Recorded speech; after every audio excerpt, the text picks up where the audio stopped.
And today for our story time is The Tall Tale of Johnny Appleseed. Oh my gosh, that's so exciting.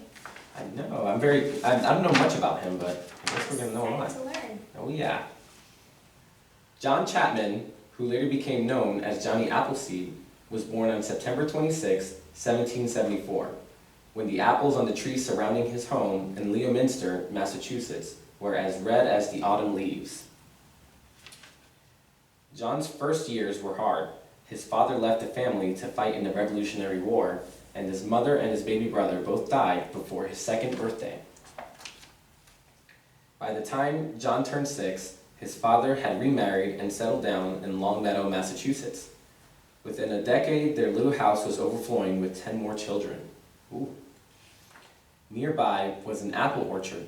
Like most early American families, the Chapmans picked their apples in the fall, stored them in the cellar for winter eating, and used them to make sauces, cider, vinegar, and apple butter.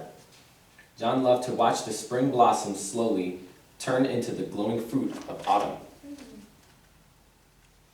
Watching the apples grow inspired in John a love of all of nature. He often escaped from his boisterous household to the tranquil woods. The animals sensed his gentleness and trusted him. Oh, that's sweet. As soon as John was old enough to leave home, he set out to explore the vast wilderness to the west. When he reached the Allegheny Mountains, he cleared a plot of land and planted a small orchard with the pouch of apple seeds that he had carried with him. John walked hundreds of miles through the Pennsylvania forest, living like the Indians he befriended on the trail. As he traveled, he cleared the land for many more orchards. He was sure the pioneer families would be arriving before long. He looked forward to supplying them with the apple trees. That's sweet. When the storm struck, he found shelter in a hollow log or built a lean-to. On clear nights, he stretched out under the stars. Over the next few years, John continued to visit and care for his new orchards. The winter slowed him down, but he survived happily on a diet of butternuts. Okay. One spring, he met a band of men who boasted that they licked their weight in wildcats. They were amazed to hear that John wouldn't hurt an animal and had no use for a gun. They challenged John to compete at wrestling, the favorite frontier sport. He suggested a more practical contest, a tree chopping match. The woodsmen eagerly agreed. Oh man, it's a really cool picture. Wow. They're really going to town there.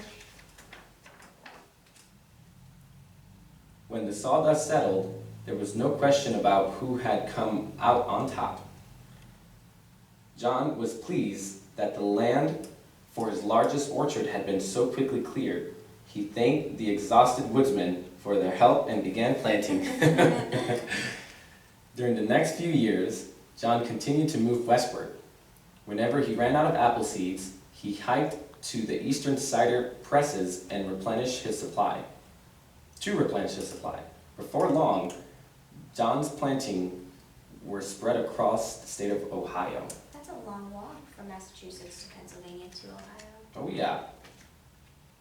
Meanwhile, pioneer families were arriving in search of home sites and farmland. John had located his orchards on the routes he thought they'd be traveling. As he had hoped, the settlers were eager to buy his young trees. Oh. When John went out of his way to lend a helping hand to his new neighbors, often he would give his trees away.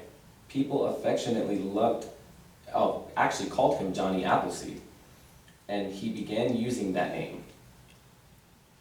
He particularly enjoyed entertaining children with tales of his wilderness adventures and stories from the Bible.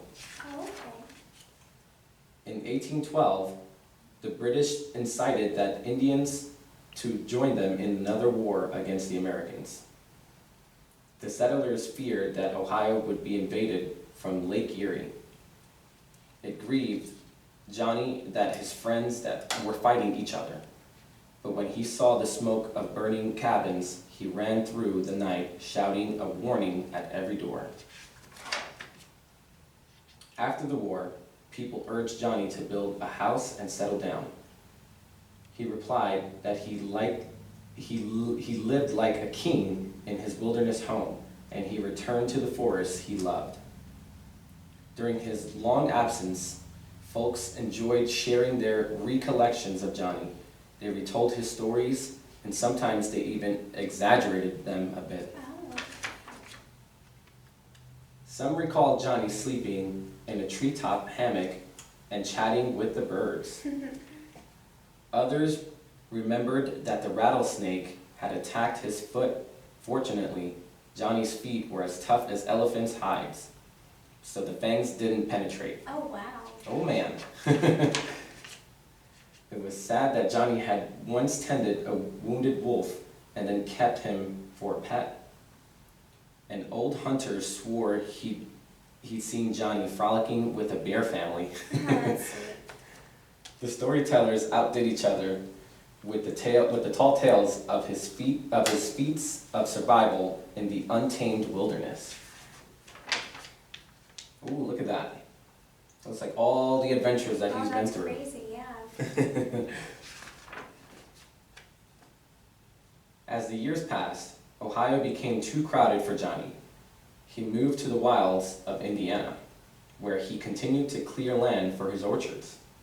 When the settlers began arriving, Johnny recognized some of the children who had listened to his stories. Now they had children of their own. Oh, wow. It made Johnny's old heart glad when they welcomed him as a beloved friend and asked to hear his tales again. When Johnny passed 70, it became difficult for him to keep up with his work. Then, in March of 1845, while trudging through the snowstorms near Fort Wayne, Indiana, he became ill for the first time in his life. Oh, wow. Johnny asked for a settler in a settler's cabin, and a few days later, he died there. Curiously, Johnny's stories continued to move westward without him. Folks maintained that they'd seen him in Illinois, or that he greeted them in Missouri, Arkansas, or Texas. Others were certain that he planted trees on the slopes of the Rocky Mountains or in California's distant valleys. Even today, people still claim they've seen Johnny Appleseed. Really? That's a really cool story. It is interesting to learn about his life. He's a very interesting person. Oh yeah, most definitely. Well, I hope you guys enjoyed, and we'll see you guys soon. Bye!